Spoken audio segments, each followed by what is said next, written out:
Querido diario, desearía no tener que sentir la necesidad de explicarle a toda la gente por qué me divorcié cada vez que se enteran.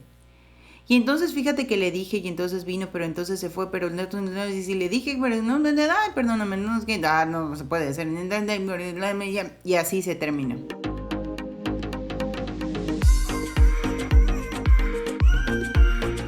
¡Hey! ¡Qué súper buena onda que estés aquí! Tenemos una plática pendiente. ¿Estás nerviosa? Yo también.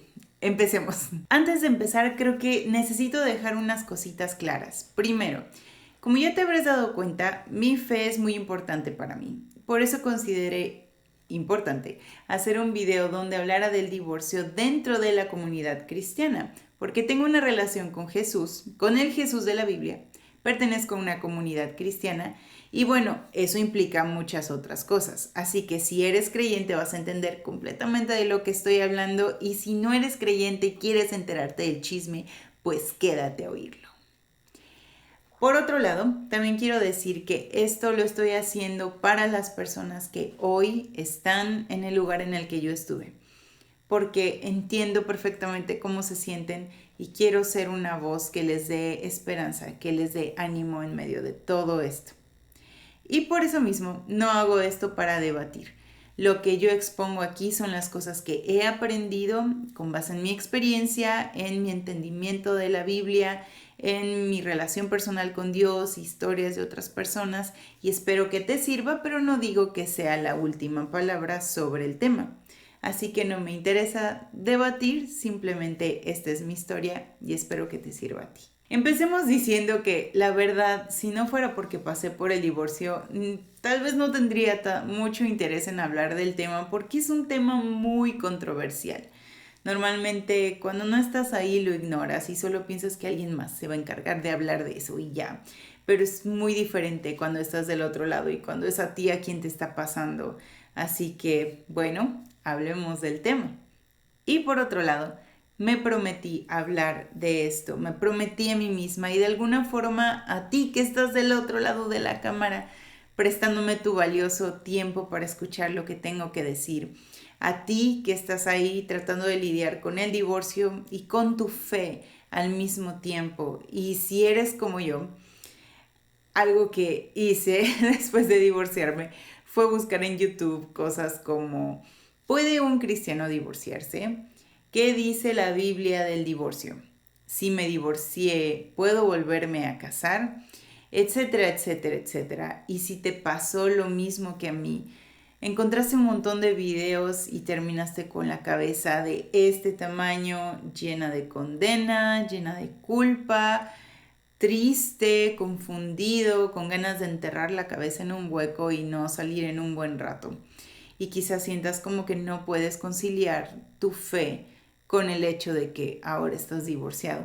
Así que hoy espero por la gracia de Dios ser una voz para darte esperanza al respecto. Bueno, vamos a empezar diciendo lo más obvio y es que nadie planea divorciarse el día de su boda.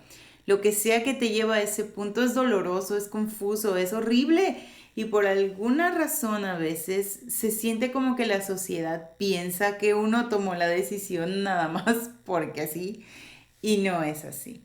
Así que por eso mismo creo que es importante compartir muy brevemente mi historia contigo, para que entendamos que una persona divorciada no es un número más en las estadísticas, ni es un congregante más sentado en la silla de la iglesia.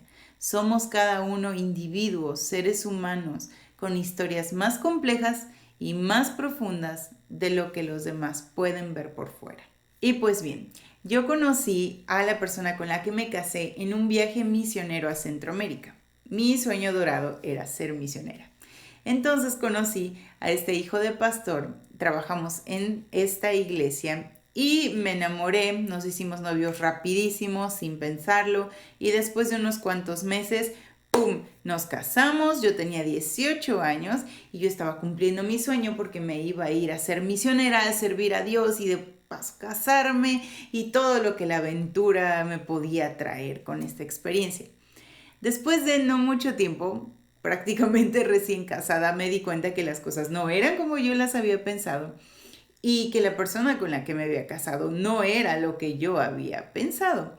Noté específicamente que tenía problemas con mujeres y tenía una constante necesidad de coquetear con otras mujeres, incluso frente a mí. Pero bueno, aguanté porque había hecho a mis papás pasar por un montón de cosas y porque, bueno, sabes, tú haces lo que te toca, tú oras, buscas a Dios y esperas lo mejor. Después de un tiempo nos mudamos a México, seguimos sirviendo a Dios, tuvimos un bebé y cada vez era como más notorio que había un problema de infidelidad, pero nunca tenía evidencias hasta que finalmente tuve evidencias, encontré un montón de cosas de esas divertidas que uno puede encontrar. Lo confronté, fue un drama, decidí perdonarlo porque tú sabes, como hijos de Dios, siempre buscamos restaurar el matrimonio y creemos que Dios puede hacer lo que sea, que Él puede restaurar lo que sea. Entonces le di otra oportunidad, pero no pasó ni siquiera un año y la cosa ya estaba peor, hasta que ya era muy notorio que había una infidelidad consumada y al confrontarlo pues él decidió irse. Entonces, después de que se va, empieza a salir toda la luz, yo empiezo a enterarme de todas esas cosas que yo no sabía y resulta que llevaba una vida doble. Y entonces estás ahí frente a todo esto y dices, ¿qué hago? ¿Qué van a decir de mí? ¿Qué va a decir la iglesia? Estábamos sirviendo en la iglesia de mis papás y todo. Y pues hice lo que, ya sabes, cualquier cristiano, buen cristiano haría, desde lo más conservador hasta lo más místico y raro que te imagines. Todo lo probé, todo lo hice, todititito, pero no había ningún cambio, no había ninguna respuesta. Hasta que un pastor me dijo, yo creo con mucha pena, me dijo, ¿por qué querrías que Dios te devuelva a una vida así? ¿Por qué querrías regresar con una persona que te estaba dando esta vida ya por tanto tiempo de infidelidades, de abusos físicos y de todo tipo? ¿Por qué? Y fue en ese momento que entendí que por más raro que suene, Dios estaba alejando a esta persona de mí y de mi hijo por nuestro bien. Sí, porque eso suena súper controversial, no me crucifiques, pero eso fue lo que sentí, que era Dios el que estaba llevándoselo de mi lado y para confirmarlo yo le dije, Dios, si esto ya se terminó y si ya no hay más, por favor llévatelo lejos porque no quiero estar viviendo esta vergüenza y todo el conflicto que implicaba el tener a una persona ya con tantas problemáticas cerca y Dios lo hizo. No pasó mucho tiempo cuando me enteré que simplemente ya no estaba en el país, que ya se había ido y todo en mi corazón, todo dentro de mí tuvo paz, mucha paz. Todo se fue acomodando. Sí fue horriblemente doloroso, pero tuve paz en que era Dios el que lo estaba haciendo. E increíblemente, un año, justamente un año después, el día que se fue, el juez estaba dictaminando el divorcio a favor mío. Después de todo esto y en el medio y en todo esto, Dios nos rodeó de un montón de personas bien bellas que nos levantaron, que nos animaron, que nos hicieron sentir tan amados y para nada juzgados. Pero desafortunadamente no todas las personas dentro de la familia cristiana con las que te encuentras y se enteran que eres divorciado son amables contigo.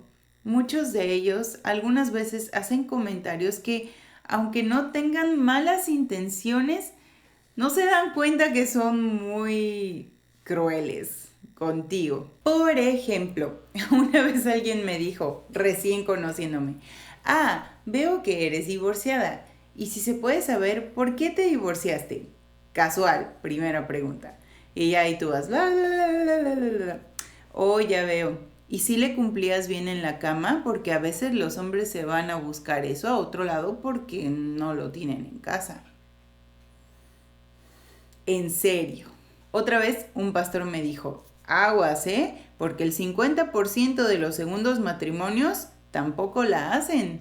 En otra ocasión una amiga me dijo, es que imagínate, una persona divorciada con otra persona divorciada se unen como, qué bueno puede salir de eso. Otra vez una pastora me dijo, ¿y si oraste para romper ese vínculo con tu ex esposo? Porque digo, hiciste un pacto delante de Dios. Y otra vez escuché en un podcast para mujeres donde hablaban del divorcio algo así como, ¿dignidad? ¿Qué es eso de dignidad? Las mujeres hoy se divorcian que por su dignidad ya no aguantan nada las muchachas de hoy.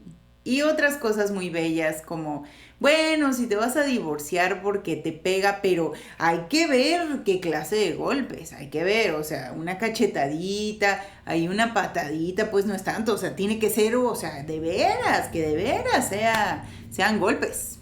Y todo eso lo dijeron personas cristianas, pastores, la mayor parte. De hecho, encontré un video por ahí de una predicadora famosa, no voy a decir su nombre, que dedicó un par de videos a explicar la razón por la cual se había divorciado. Me llamó la atención porque fue como, imagínate, te acabas de divorciar, acabas de pasar por algo tan traumático como divorciarte y estás pensando cómo te vas a defender de tu familia de la fe, de los que se supone que son, sabes, tu familia, los que más te aman, los que representan a Dios para ti en la tierra. O sea, ahí vienes todo moreteado por la vida, todo tranqueado, perdonen mi mexicanidad tan marcada, y vienes a tener que defenderte de los trancazos que te van a dar en la iglesia. Algo estamos haciendo mal. Claro, antes de continuar quiero hacer un gran paréntesis y decir que conocí muchísima gente dentro de la iglesia que no me trató así, sino todo lo contrario. Fueron una chulada de personas y ellos saben quiénes son y los amo por siempre. Entonces, quiero decir que creo que el problema de la iglesia de frente al divorcio es, número uno, que no hemos enseñado bien a profundidad en cuanto a el matrimonio, en cuanto a cómo escoger a alguien con quien casarte. Creo que hemos fallado en preparar a las personas para ese paso tan importante en su vida de una forma más profunda y más realista. Y número dos, creo que generalizamos demasiado, no solamente con el divorcio, con muchos temas. Creemos que todo es general, que todo es nada más así y es como, sí, divorciado, la Biblia dice, tal cosa, el versículo tal. No sabemos el rollito, no sabemos cómo va y lo tiramos muchas veces sin piedad, sin detenernos a escuchar a la persona, a saber qué hay detrás, a entenderlos, a amarlos antes de simplemente hablar o juzgar.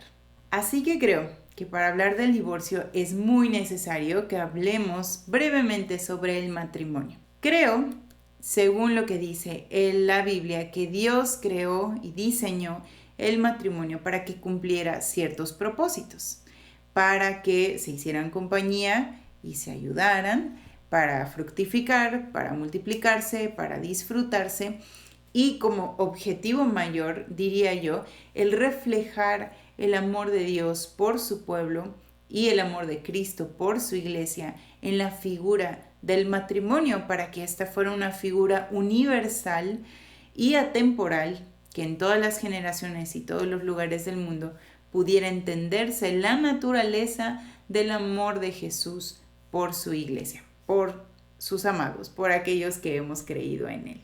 En Génesis 2 dice, esto explica por qué el hombre deja a su padre y a su madre y se une a su mujer para formar un solo cuerpo. Aquí lo que está diciendo es que cuando Adán ve a Eva por primera vez, le late su corazoncito y dice, con esta sí la voy a hacer. Y eso explica cómo el hombre deja su núcleo familiar para buscar él construir su propio núcleo familiar de la mano de su esposa, y al mismo tiempo la esposa lo hace con su familia también para formar una sola carne. Esta unión, a lo que hoy se le dice matrimonio, es sagrada ya que implica una conexión en todos los niveles entre dos personas, a nivel físico, espiritual, mental, emocional, sexual.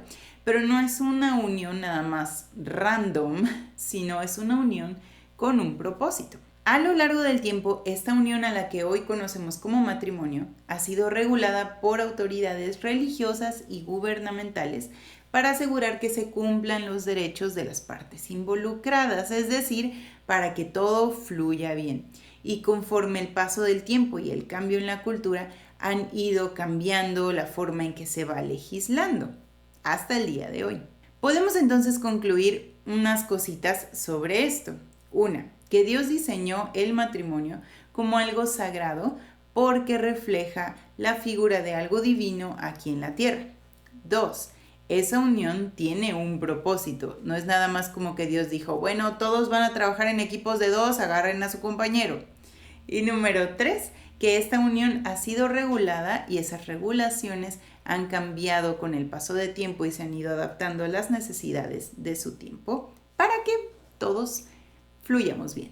Ahora, desafortunadamente, desde la caída del hombre, esa figura perfecta y maravillosa de Adán y Eva en el jardín donde estaban desnudos y no se avergonzaban, empieza a torcerse y entonces empezamos a ver cosas como Lamec toma en lugar de una, dice, bueno, ¿por qué no tener 2? Y diferentes cosas como que Abraham se acuesta con su concubina, empieza a haber concubinato, empiezan a tener muchas esposas, Judá se acuesta con su nuera, Lot se acuesta con sus hijas y así llegamos hasta Salomón teniendo 300 concubinas y 700 esposas, el muy atascado, y hasta los tiempos de Jesús donde María queda embarazada sin estar completamente casada, solo comprometida y en medio del escándalo se casa con José aunque está embarazada. Ahora, el matrimonio en los tiempos bíblicos era muy diferente a lo que hoy nosotros conocemos como matrimonio. Y de hecho, en algunas partes del mundo hoy en día el matrimonio es completamente diferente a lo que sucede de este lado en el occidente del globo terráqueo. Creo que es importante entender el contexto histórico y cultural del matrimonio en esos tiempos para también poder entender qué hay detrás de los versículos que en la Biblia hablan sobre el divorcio. Y por eso mismo vamos a tocar unos pequeños puntos. Por ejemplo, el matrimonio en esos tiempos era arreglado por los padres, con o sin el consentimiento de las partes involucradas. La mayoría de las veces sí, pero el matrimonio lo arreglaban los papás de acuerdo a lo que ellos conocían en la comunidad y pensaban que iba a ser como lo más conveniente para sus hijos. El matrimonio, más que una unión de amor, era en sí un contrato financiero, era un acuerdo de negocios entre los padres. De hecho, se decía que al padre de la hija se le tenía que compensar porque la hija era un bien material en la familia, porque era mano de obra. Entonces, cuando la hija se casaba, pues la familia estaba perdiendo, digamos así, como un bien. Y por eso la otra familia tenía que darle lo que se conoce como la dote a la familia de la novia para de alguna forma monetariamente compensarle por la pérdida económica que había tenido. Y a su vez, el padre y la madre le tenían que dar a su hija una dote también, que eran joyas o algunas cosas especiales que ella pudiera llevar de valor a su matrimonio por si en algún momento su marido la rechazaba, ella tuviera por lo menos lo que traía puesto y con eso más o menos se las arreglara. En esos tiempos el matrimonio no era igualitario. La mujer, como lo decíamos, era una propiedad. La mujer era propiedad del papá hasta que se casaba y entonces pasaba a ser propiedad de su esposo. De ahí que dice la Biblia que cuando un hombre se acostaba con una mujer que no era casada, no era pecado, pero si se acostaba con una mujer que sí estaba casada o que estaba comprometida, entonces sí era pecado porque se estaba acostando con la propiedad de otro hombre. La mujer en esos tiempos no tenía un valor intrínseco, sino que valía por el trabajo que pudiera hacer en su familia, pero principalmente por los hijos que podía darle a su esposo. Y aquí viene otro muy interesante. Si el esposo se moría y no dejaba descendencia, el hermano del esposo podía casarse con su viuda para así darle hijos y que los hijos le contaran al esposo fallecido. Y si por alguna razón el segundo también se moría sin dejar descendencia, el otro hermano podía casarse con la mujer y repetir la misma dinámica las veces que fueran necesarias. Bueno, y estas son las formas en las que el pueblo de Israel legislaba cuestiones de matrimonio en aquellos tiempos. Pero podemos ver que ni siquiera ese modelo le llega al modelo original de Dios, al modelo donde Dios ama a su pueblo Israel y donde Cristo ama a la iglesia por amor, no por el beneficio que pueda sacar de ellos. Entonces vemos que ni siquiera el modelo hebreo o del pueblo de Israel realmente cumplía con la idea original de Dios. Y de hecho en la Biblia constantemente Dios le reclama al pueblo de Israel que es como una mujer adúltera, como una mujer infiel, que por más que tiene un marido que la ama y que la cuida y que la apapacha, ella sigue buscando a otras naciones con quien serle infiel. Lo cual nos dice que ni siquiera la relación de Dios con Israel era perfecta. Y ya ni hablemos de la relación de Cristo con la iglesia, ¿verdad? Pero Dios siempre nos va a señalar al original. Él siempre va a apuntar a cuál fue su idea ideal. Idea ideal, sí. Por eso cuando los religiosos del tiempo de Jesús vinieron y le preguntaron a Jesús sobre el divorcio, él vuelve a la idea original y dice, bueno, pero ¿qué ustedes no leyeron que dice? Que por tanto el hombre dejará a su padre y a su madre y se unirá a su mujer y serán una sola carne, y lo que Dios unió que no lo separe el hombre. En pocas palabras Jesús está diciendo, miren, ya hicieron un relajo con esto del matrimonio, ya le aumentaron, le quitaron, le hicieron lo que quisieron, pero esa no era la idea. Entonces, ¿qué onda con el divorcio? ¿Puede un cristiano divorciarse? ¿Debe un cristiano divorciarse? Y si lo hace, ¿puede volver a casarse? Ese barco, amiguitos, lo abordaremos en el siguiente episodio. Ténganme paciencia, vamos a llegar a responder las preguntas esas que traes en tu cabeza, pero creo que es importante que entendamos todo el contexto para no desviarnos por donde no es y para poder comprender el corazón de Dios detrás de todo esto. No desesperes. Sigo orando por ti. Gracias por llegar hasta aquí. Y venga, seguimos aquí. Sí se puede.